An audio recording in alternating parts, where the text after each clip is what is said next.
Yeah, thank you, Mr. Chairman. What we hear today is just a political theater at its very best.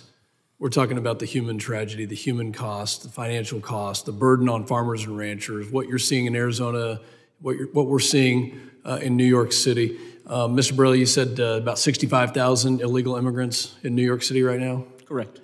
That is 0.1% of the total amount of illegal immigrants that have come into this country under President Joe Biden's watch. 0.1%. And the mayor of New York is standing up saying, we can't handle this, we can't do this. I agree with the mayor on that point. He can't. He can't handle it. It was earlier said by Mr. Reichlin Melnick that he couldn't imagine anything, and I'm quoting here, there can't be anything worse than taking a child from a parent's arms. Did you say that today at this hearing? Yes. Okay, there can't be anything worse than taking a child from a parent's arms. 100,000+ children from the age of 18 into their mid-20s, early 30s, young adults, have died as a result of the poisoning of fentanyl this year. Does that count? Congressman, fentanyl and migration Does that count? Separate issues. Does that count as taking a child from a parent's arms? The opioid epidemic has every family in this country. I'm going to reclaim my time. Clear. I'm going to reclaim my time. I'm going to reclaim my time. 100,000+. And yet we hear that the fentanyl issue is unrelated to illegal immigration. What a farce. I have no question for you. Thank you. Mr. Lyons, talk to me about the human trafficking issue in Arizona. Tell our colleagues on the other side of the aisle about a stash house where you have separation of children who are being molested, assaulted, raped, and tortured in Arizona. We have across the border at Morelos Dam what many have called the rape tree. And while visiting that area with members of the Judiciary and Oversight Committee, we encountered medication that had been thrown to the ground the day after pill. And in speaking with some of those people that had been taken to Amberley's place and others taken into custody with Border Patrol, they had reported being violated multiple times.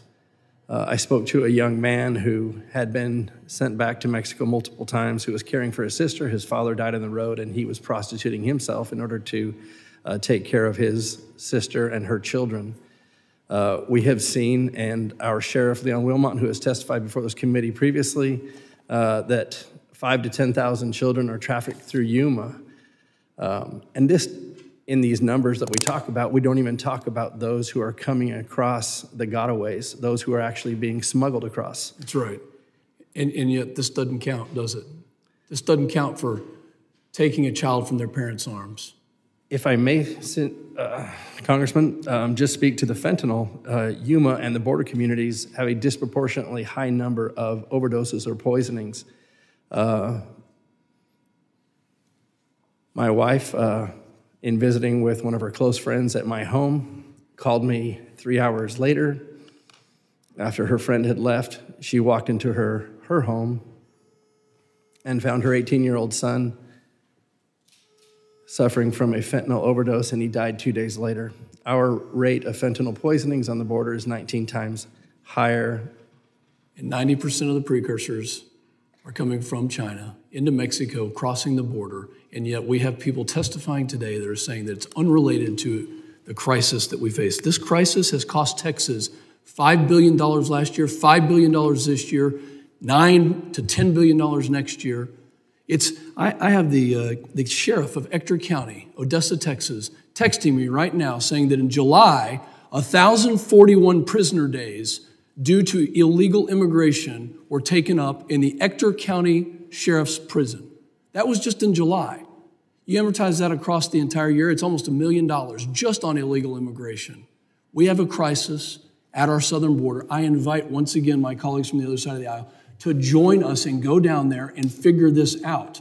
And yes, H.R. 2 is the solution that we need. The president must stop this crisis at our border.